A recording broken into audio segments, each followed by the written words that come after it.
tapi nanti kita bisa lihat detail lagi seperti apa kawasan yang masih tutupan hijau tersebut. Kemudian terkait dengan jalan, mungkin di sini ada garis-garis yang berhubungan dengan ketebalan tertentu dan menghubungkan daerah-daerah dengan titik-titik tertentu. Disinilah yang dimaksud dengan jalan. Atau di mana pemukiman, mungkin daerah-daerah yang tutup dengan gambaran warna orange mungkin dalam suatu peta, atau gambaran-gambaran yang masih hijau tapi hijaunya hijau tidak bisa dikatakan tidak tua, hijaunya masih hijau muda, atau mungkin agak kuning-kuningan, itu merupakan suatu pemukiman. Atau mungkin gambaran relief yang tinggi atau pegunungan yang tinggi yang menggambarkan dengan warna orange misalnya, atau sungai dengan gambar warna dengan garis warna biru misalnya. Nah ini jadi ketika kita berbicara masalah peta, kita akan merealisasikan gambaran muka bumi ini seperti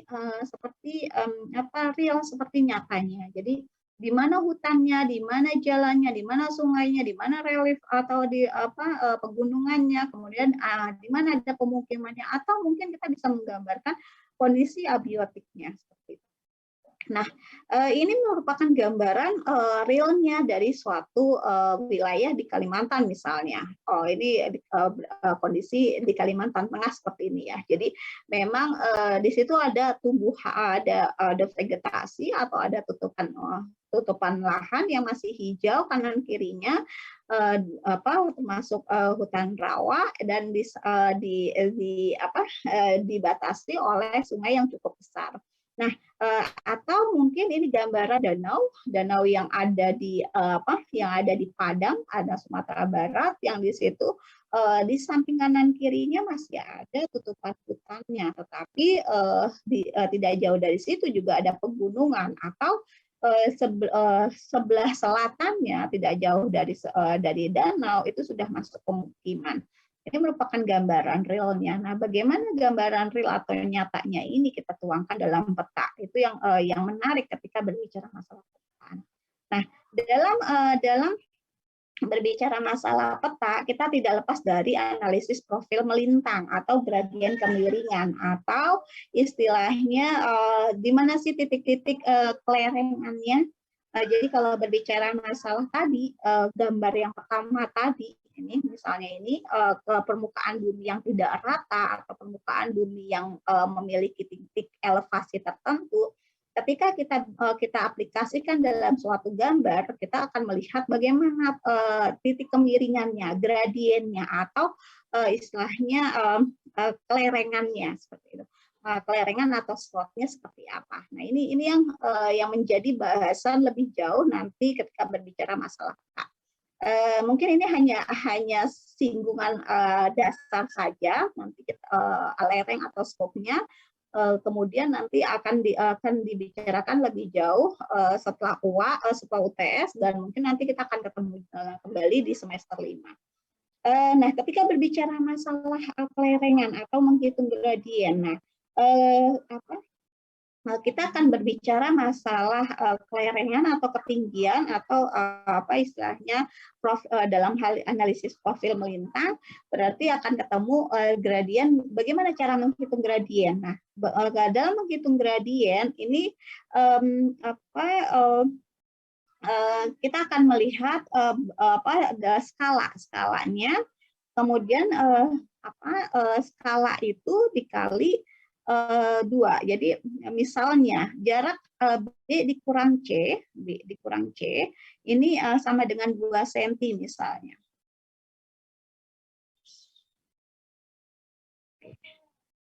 Oke. Misalnya jarak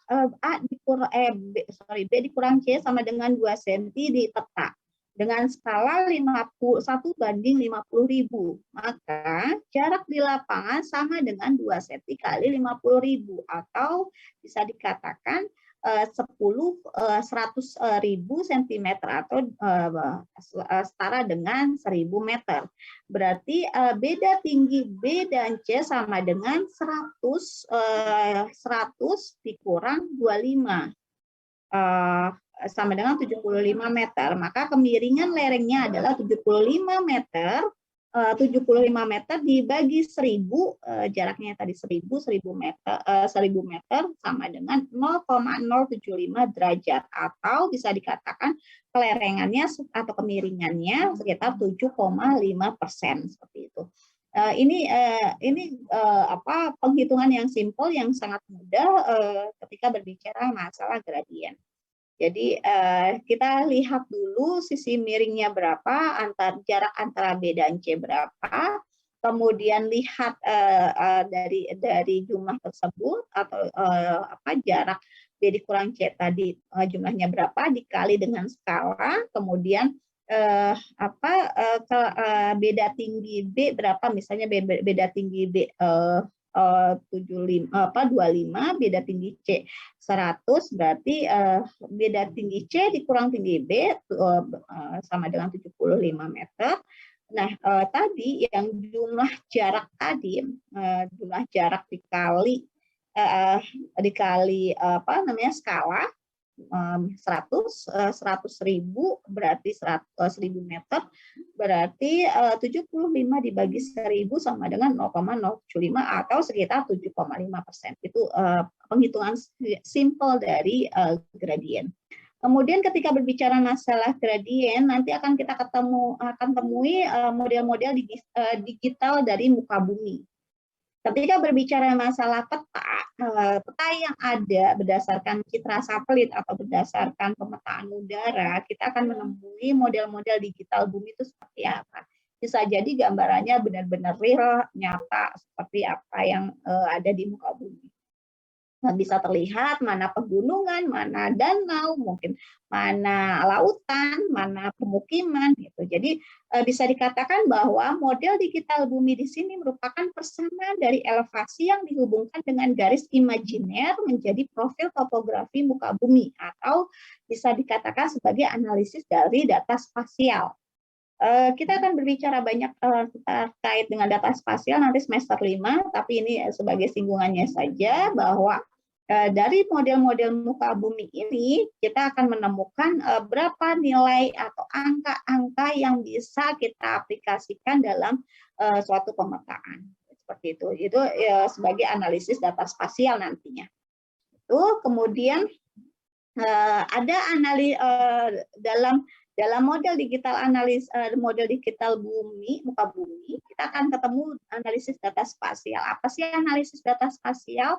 Analisis data spasial di sini akan berbicara masalah angka-angka atau derajat-derajat atau gradien-gradien ataupun waktu pengambilan sampel di lapangan atau waktu pengukuran di lapangan yang di situ tertulis berapa derajat atau berapa lintang berapa sudut yang ada, atau mungkin kita akan berbicara sudut-sudut ukur yang kemarin sempat disinggung. Jadi ada berapa sudut, berapa menit, berapa detik misalnya dalam satu titik sampel waypoint misalnya. Nah itu atau titik poin untuk mengambil data pengukuran. Nah, analisis data spasial di sini merupakan sensor penangkap cahaya matahari yang dipantulkan oleh medium tertentu untuk kemudian ditangkap menjadi foto udara. Jadi kalau berbicara masalah digital, model digital muka bumi, berarti analisis data spasial yang ada merupakan hasil tangkapan foto udara, di mana hasil tangkapan ini berpengaruh sekali terhadap kondisi cahaya matahari yang nantinya dipantulkan dalam medium tertentu, yang kemudian tangkapan-tangkapan itu bisa memiliki nilai atau bisa memiliki gambaran yang kita inginkan. Nah, analisis data spasial ini tidak lepas juga pada pantulan cahaya pada medium atau tempat yang telah ditentukan. Bisa saja tempatnya juga berbeda-beda atau mediumnya berbeda-beda, tergantung dengan keinginan atau apa yang akan kita lakukan. Kemudian terkait dengan selain medium berarti ada cahaya. Cahaya yang didapat merupakan cahaya tembus yang nantinya bisa menembus sampai permukaan bumi. Jadi tembus sampai bisa tembus batu atau pohon yang benar-benar bisa menggambarkan relief dari muka bumi yang ada seperti apa. Jadi cahaya yang menangkap untuk membuat foto muka bumi ini, cahayanya bisa tembus sampai ke permukaan bumi atau bisa tembus batuan atau pohon.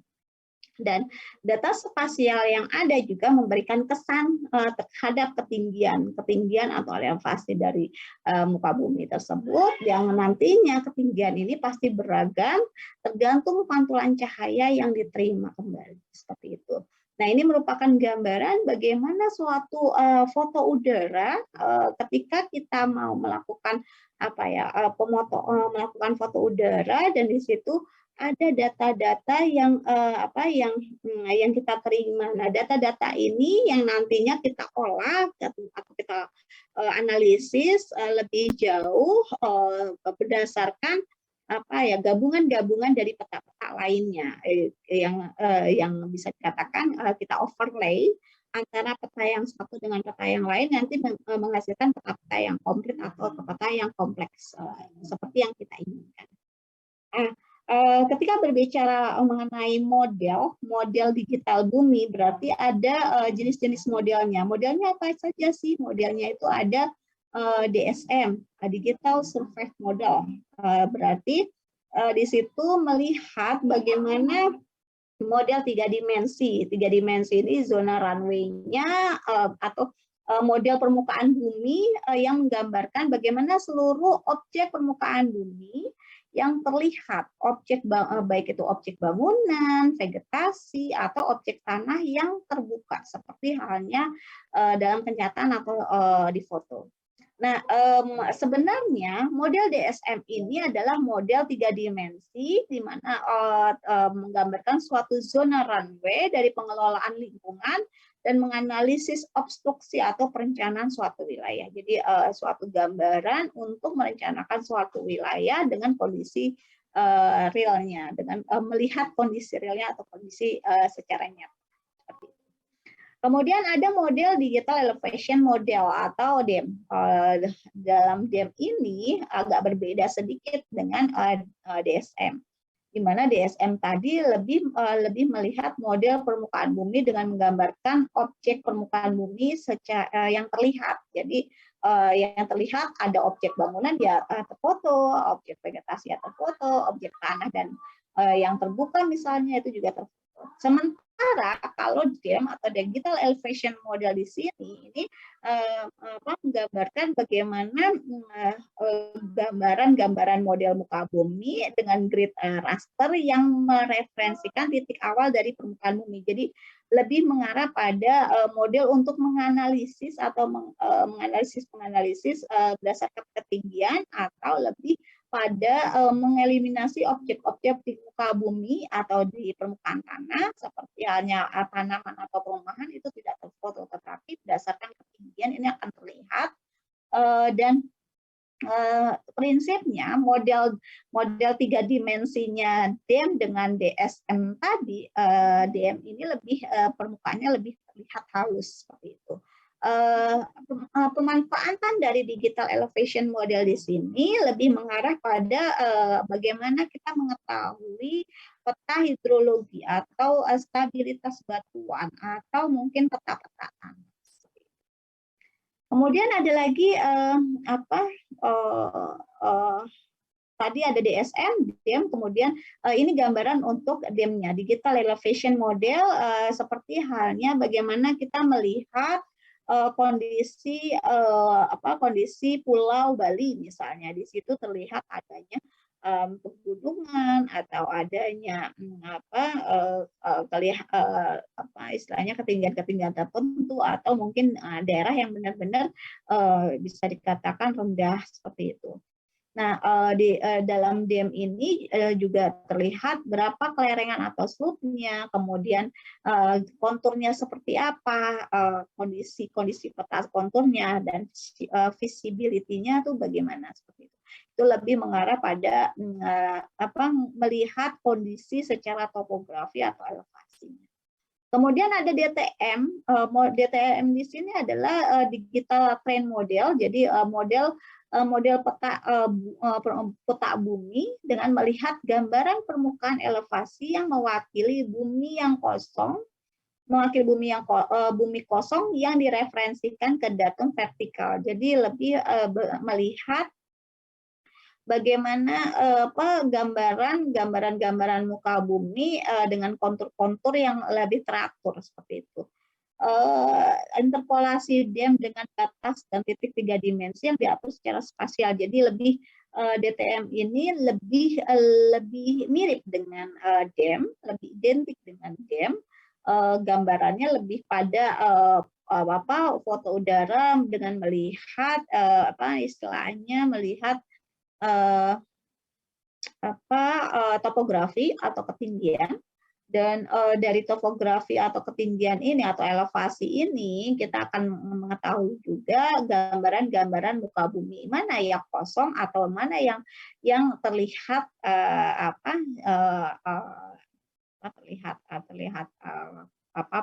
istilahnya jelas padat, atau ya mana yang kosong atau yang padat, bisa dikatakan seperti itu. Atau mungkin lebih juga pada bagaimana gambaran elevasi di suatu daerah atau lokasi yang kita ingin tangkap berdasarkan foto udara, seperti itu. Nah, DTM ini atau digital trend model ini merupakan suatu interpolasi dari DEM dengan batas dan titik 3 dimensi yang diatur secara spasial. Jadi hasil dari DEM tadi, hasil dari peta DEM ini kemudian diinterpolasikan atau dimainkanlah secara software ya, diinterpolasikan dalam suatu software yang nantinya hasil interpolasi ini memiliki gambaran yang lebih smooth, lebih halus, yang lebih rapi atau lebih terlihat baik lah, lebih menarik. Dan analisis berdasarkan titik-titik yang ada dilakukan secara 3 dimensi dan diatur dengan cara analisis data spasial. Nah, bagaimana perbedaan DTM dan DSM di sini? DTM gambarannya pasti lebih halus, sementara DTM itu bisa dikatakan gambaran dari citra satelit atau gambaran dari foto udara ini akan terlihat di mana sih objek-objek yang ada di muka bumi, tertangkap semua secara real, secara jelas, walaupun gambarannya hanya satu warna atau mungkin beberapa warna saja. Tetapi secara nyata kalau DSM ini bagaimana objek di muka bumi ini tertangkap, sementara kalau DTM lebih smooth atau lebih halus tangkapannya, bisa dikatakan hanya terlihat gambaran perbedaan warna saja dari peta tersebut. Nah, kemudian ketika berbicara masalah model digital untuk penggambaran peta digital bumi, kita juga tidak lepas dengan data. Bagaimana kondisinya dengan data? Ketika berbicara masalah model tadi, ada DSM, DTM, atau DEM, kita akan berbicara peta. Peta berarti ada butuh data. Data berarti ada survei lapangan. Selain survei lapangan berarti ada analisis penginderaan jauh. Analisis penginderaan jauh ada beberapa hal yang perlu kita ketahui di sini. Untuk penginderaan jauh ada foto udara atau fotogrametri, ada citra satelit, ada satellite imaging, ada radar, ada lidar. Nah, ini macam-macam fungsi dan keperuntukannya juga. Sebagai salah satu contoh, misalnya untuk foto udara atau fotogrametri, ini merupakan fotografi udara dengan menggunakan foto dari 2 titik pandang berbeda atau berdasarkan kedalaman dan perspektif karena titik pandangnya terpisah. Sementara kalau citra satelit itu merupakan radar apertur sintetis dengan 2 gambar radar antena yang diambil pada saat yang sama. Seperti itu. Kemudian ada satellite imaging. Ya, satellite imaging ini merupakan imagemetry atau radar grammetry. Jadi lebih melihat bagaimana foto secara grammetry atau radar secara grammetry. Jadi ada pengukuran secara secara radar juga. Kemudian ada radar. Radar sendiri merupakan data dari INSAR, IPSAR, atau DINSAR.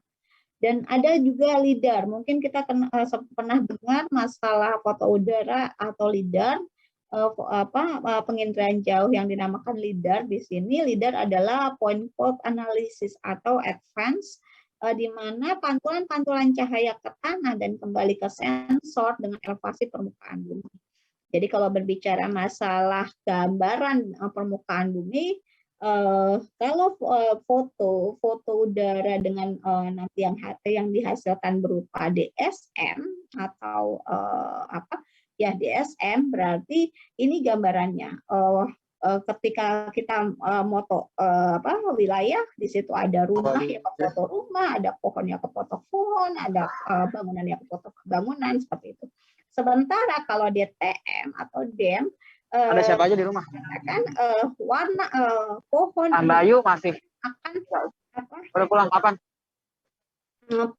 Misalnya pohon ini akan digambarkan dengan warna-warna tertentu saja dan lebih smooth, tetapi tidak terlihat jelas bentukannya seperti itu. Ini sebagai salah satu contoh. Kemudian ketika berbicara masalah DEM, berarti ada data resource-nya. Data resource-nya dari mana sih DEM itu? Data resource DEM kita akan temui dari Satellite Radar Topography Mission atau SRTM, di mana 30 meter DEM dari yang ada ini dari skala 1:24.000 seperti itu. Kemudian satu menit 1 detik satu detik pengukuran ini satu detik dari National Elevation Data Sheet, atau 3 detik dari 100 DEM dengan skala 1:250.000, atau 30 detik dari DEM of the Earth, atau bisa dikatakan dari GTOP OPO 30. Jadi disinilah data-data DEM ini didapatkan. Kemudian ini sebagai salah satu gambaran, kita bisa mendapatkan data juga dari USGS atau dengan link di bawah ini. Jadi kita bisa mendapatkan data-data kondisi muka bumi ini berdasarkan citra satelit. Nah, ini merupakan gambaran dari DEM 30 meter atau DEM dari 100, bisa dikatakan 3 detik atau 100 meter seperti itu. Jadi gambarannya kondisi muka bumi ketika kita ambil DEM 30 meter ini ya gambarannya seperti ini. Bisa dikatakan hanya seperti halnya potret dengan warna yang mungkin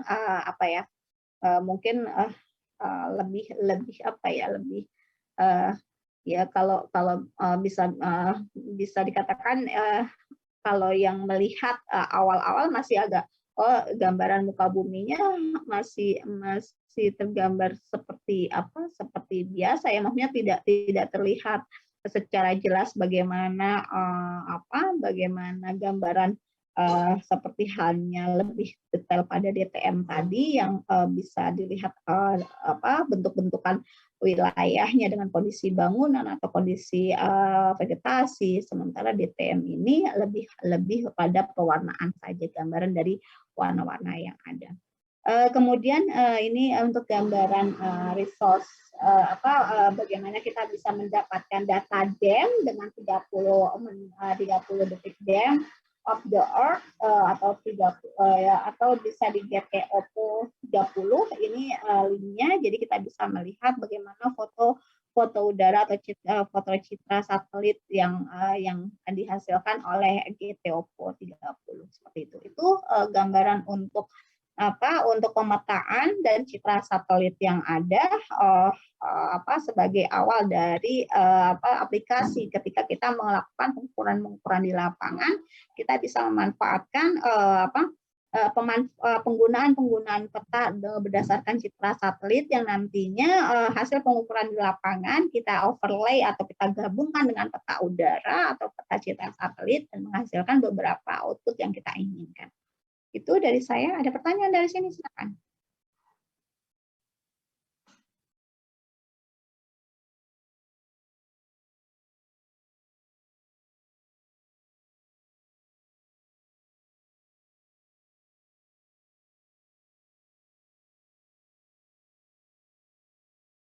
Ada pertanyaan? Silakan.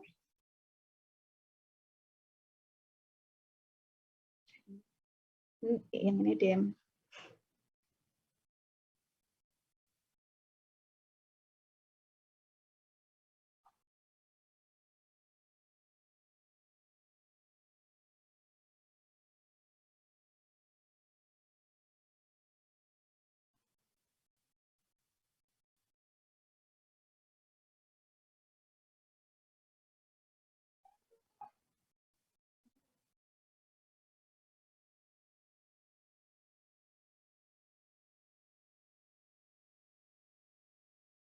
Ada pertanyaan?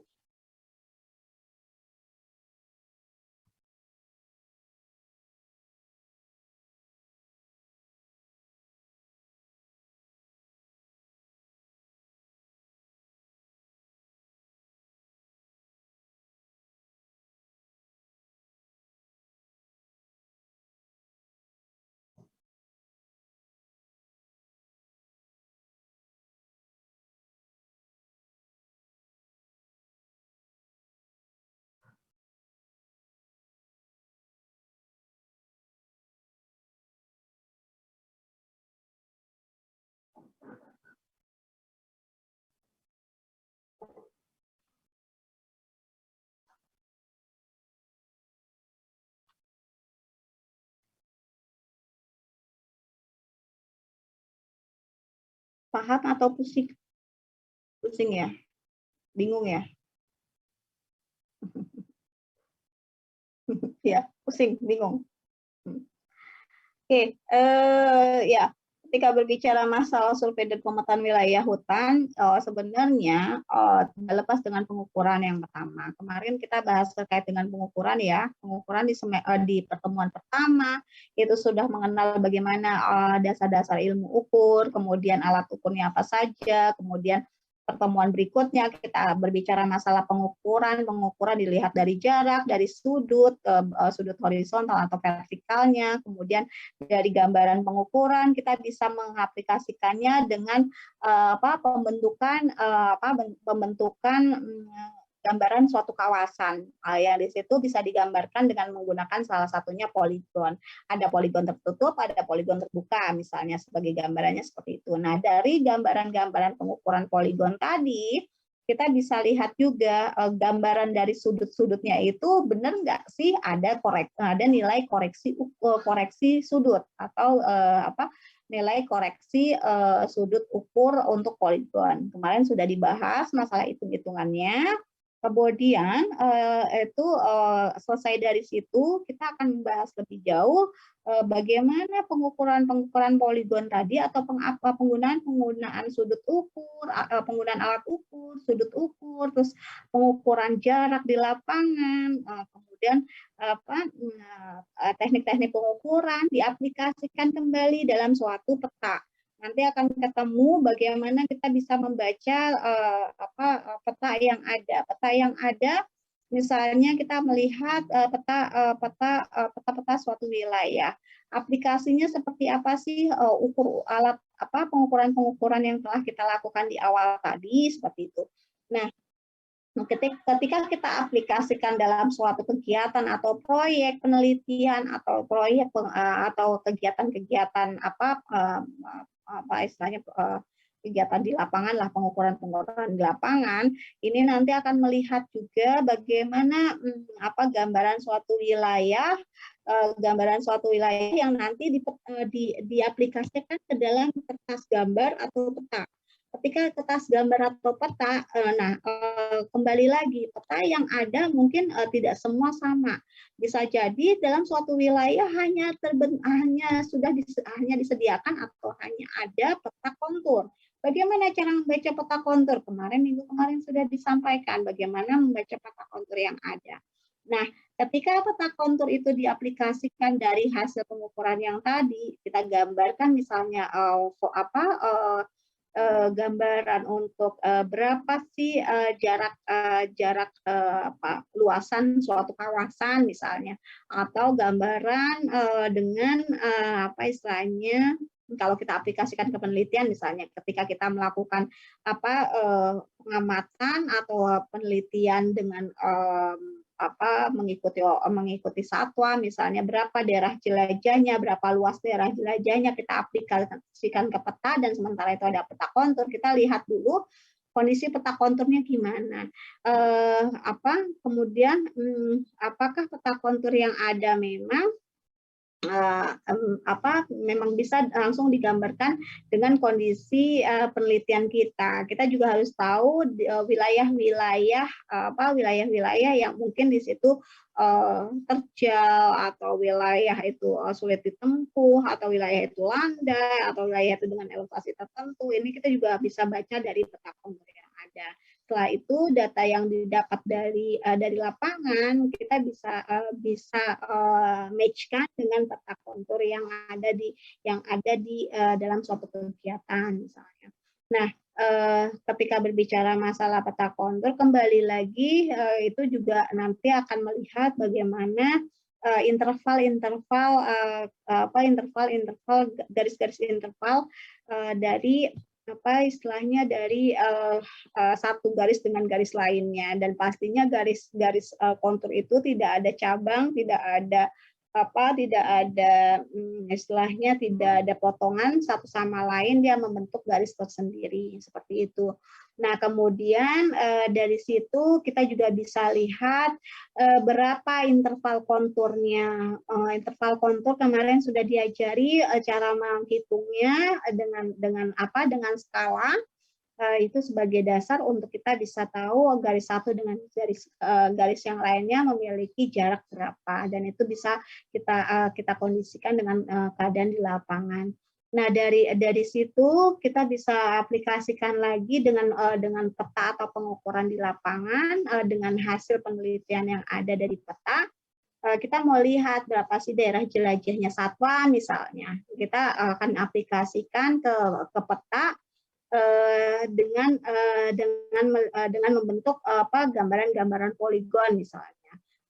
Di titik-titik mana sih jarak-jarak yang ada seperti itu. Nah, dari situ sebenarnya belum selesai, kemudian kita bisa melihat informasi lebih jauh lagi dari peta-peta yang ada secara umum, secara global. Dalam hal ini kita berbicara masalah model digital bumi, atau bisa dikatakan dalam pemetaan itu kita akan mengenal jenis-jenis model digital, istilahnya model digital permukaan bumi. Tadi sempat disinggung terkait dengan model digital, ada 3 model digital yang umum biasanya digunakan atau yang umum biasanya dibuat, yaitu dalam model digital surface model atau DSM, kemudian ada DTM, lihat dari elevasinya, ketinggiannya, kemudian ada digital trend model yang sebenarnya gambarannya lebih smooth dari DDM seperti itu. Nah, ini gambaran peta-peta yang ada di secara citra satelit ini bisa kita manfaatkan atau kita gunakan ketika kita survei di lapangan. Kondisi di kawasan tersebut seperti apa, kondisi di lapangan bagaimana, gimana sih gambaran elevasinya, gambaran muka bumi yang ada, ketinggiannya berapa, apakah daerahnya datar, apakah daerahnya memiliki kelerengan tertentu atau ketinggian tertentu. Nah, dari informasi-informasi diam tadi kita bisa melihat juga istilahnya mengenai titik-titik kelerengan dari gambaran model digital tadi. Kita lihat berapa titik kelerengannya atau titik gradiennya. Tadi sempat disinggung masalah penghitungan titik gradien. Sebenarnya ini titik gradien ini juga terkait dengan nanti penggambaran di atau penghitungan di peta kontur. Kemudian di situ juga sudah ketahuan titik kelerengannya berapa atau titik kemiringannya berapa. Kemudian dari data dan informasi yang ada berdasarkan citra satelit, sebenarnya data model-model peta permukaan bumi tadi kita bisa mendapatkannya bukan hanya dari citra satelit saja. Selama ini kita bisa mengenalnya hanya citra satelit, tetapi masih banyak penginderaan jauh yang mungkin kita belum kenal, seperti halnya foto udara, radar, atau lidar. Ini merupakan alternatif sumber-sumber atau resource dari peta-peta permukaan bumi. Nah, sebagai contoh juga tadi gimana sih cara mengambil peta-peta diam tadi atau DTM tadi atau DSM tadi. Tadi ada sebagai gambaran, ada link-link yang untuk mengambil peta-peta digital bumi tadi atau peta-peta model digital bumi tadi dengan link-link tersebut. Kita bisa mendownload atau bisa mengambil informasi-informasi tersebut. Tapi memang mungkin kalau gambar informasi secara umum open resource ya, tetapi kalau mau informasi secara detail biasanya kontak admin atau mungkin berbayar juga seperti itu. Itu gambaran singkat dari materi perkuliahan SPWH untuk pertengahan semester ini sampai pertengahan semester sampai UTS. Nanti setelah UTS akan dilanjutkan oleh Pak Ganjar. Beliau akan berbicara lebih jauh terkait dengan bagaimana survei pemetaan wilayah hutan yang ada. Untuk materi nanti saya share juga ke OCW, mungkin bisa dipelajari lebih jauh di sana. Dan masalah ujian ini tidak lepas dari apa yang saya sampaikan seperti itu. Ada pertanyaan dari sini? Silakan.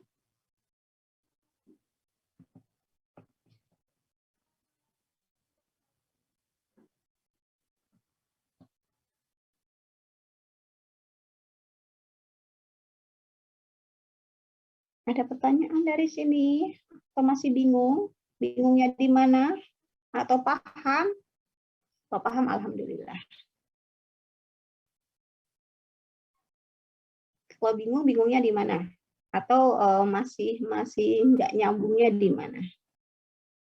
Atau masih mencoba menelaah atau masih mencoba memahami? Ya, boleh, silakan.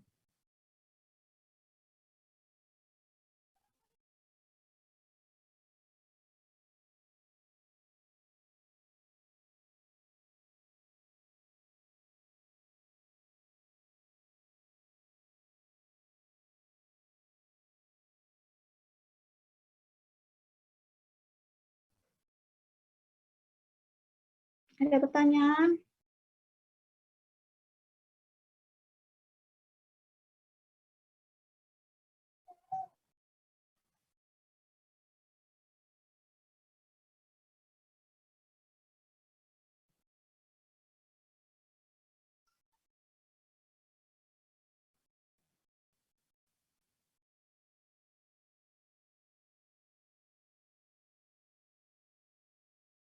Yang belum presensi, silakan presensi ya.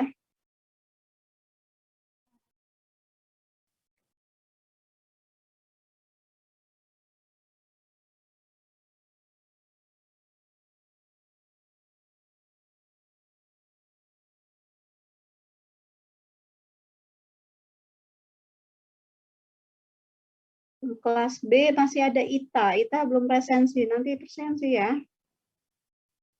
Masuk nggak hari ini?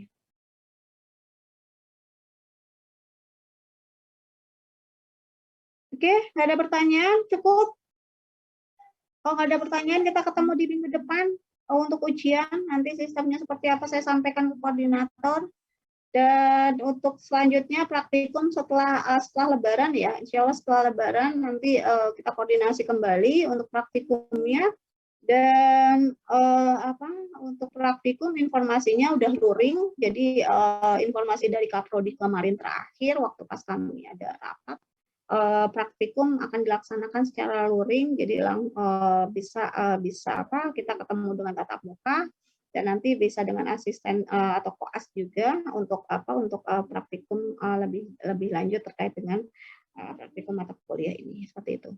Termasuk praktikum yang lainnya. Nanti sistemnya semua langsung satu kelas atau dibagi-bagi, nanti akan diinfokan lebih jauh, seperti itu. Informasi terakhir luring yang saya terima. Tuh. Oke, ada pertanyaan dari sini? Cukup? Nggak ada pertanyaan? Dari saya cukup, Ibu. Freddy, ada pertanyaan Freddy? Cukup? Dari saya cukup.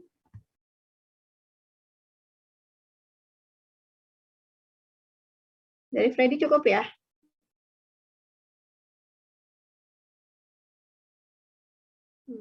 Jaringan saya kah yang bermasalah? Oke. Kalau tidak ada pertanyaan, saya akhiri ya untuk perkuliahan ini. Terima kasih untuk perkuliahan selama tengah semester dengan saya. Mohon maaf jika ada kesalahan atau ada hal yang kurang berkenan. Terima kasih banyak. Semoga apa yang saya sampaikan bermanfaat dan menjadi dasar untuk materi atau untuk nanti setelah lulus nanti, seperti itu. Harapannya seperti itu, paling nggak menjadi bekal lah ya sebagai dasar-dasar dalam kegiatan atau aktivitas berikutnya setelah selesai perkuliahan. Itu terima kasih banyak sekali lagi untuk perkuliahan hari ini, dan sebelum-sebelumnya mohon maaf jika ada hal yang kurang berkenan. Kita akan bertemu di lain waktu, termasuk nanti ada pertemuan kita lanjut untuk perkuliahan di semester 5. Nanti ketemu lagi dengan saya dan Pak Ganjar untuk pemetaan survei dan pemetaan wilayah hutan, tetapi dengan nama yang lebih keren lagi, Geomatika dan Indra Kehutanan ya. Jadi lebih aplikasinya pada software. Nanti kita bermain dengan software dan termasuk praktikumnya kita langsung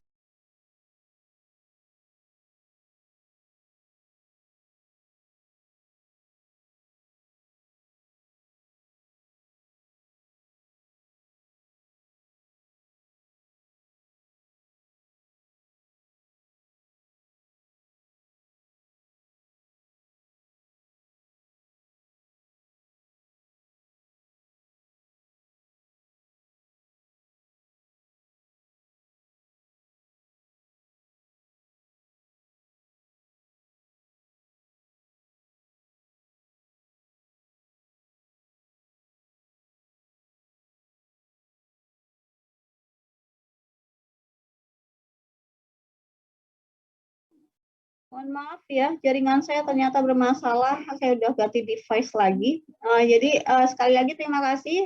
Saya akhiri perkuliahan saya ya. Jadi mohon maaf jika ada hal yang kurang berkenan. Kita ketemu lagi di ujian besok di minggu depan pastinya. Dan mohon maaf lahir batin, selamat menunaikan ibadah puasa sampai nanti Lebaran ya, mohon maaf lahir batin, dan selamat menyambut Hari Raya Idul Fitri bagi teman-teman Muslim. Dan mohon maaf lahir batin untuk semuanya, untuk semua adik-adik. saya sampaikan adik-adik ya, semua adik-adik yang ada di kelas A dan B. Mohon maaf jika ada hal yang kurang berkenan dalam penyampaian materi dengan saya.